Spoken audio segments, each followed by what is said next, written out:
So academically, so there is an academic look at the numbers.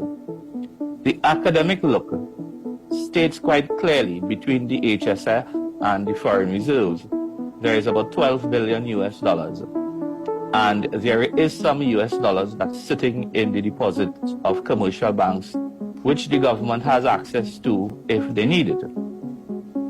But outside of the academic look, and you listen to what's happening on the ground, you can't get $200 walking into a commercial bank.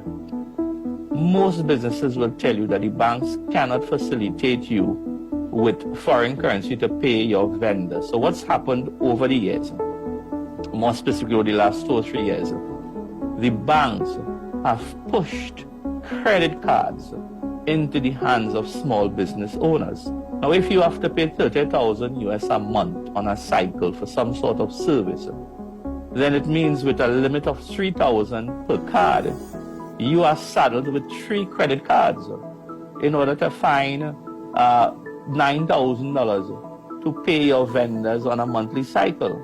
But understand this, credit cards come with an additional charge. And based on your overall credit position, you may pay upwards of 24% interest on credit cards.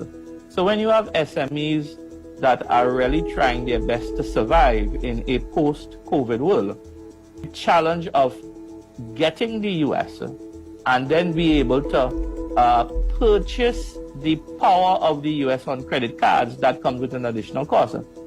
When you look at the overall environment where there is a black market trade of US currency, anywhere between $7.50 and $9. Now, if that is not a crisis, I don't know what is. I have had parents coming to me and saying, MP, can you help me get some US dollars? Because I'm having difficulty getting money to transfer to my child who is studying away.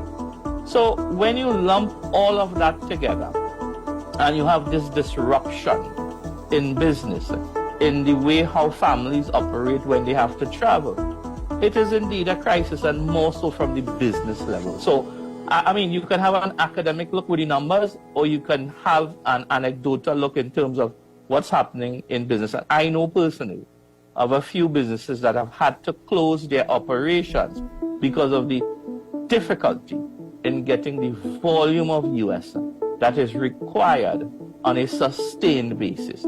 And that is where our challenge lies right now.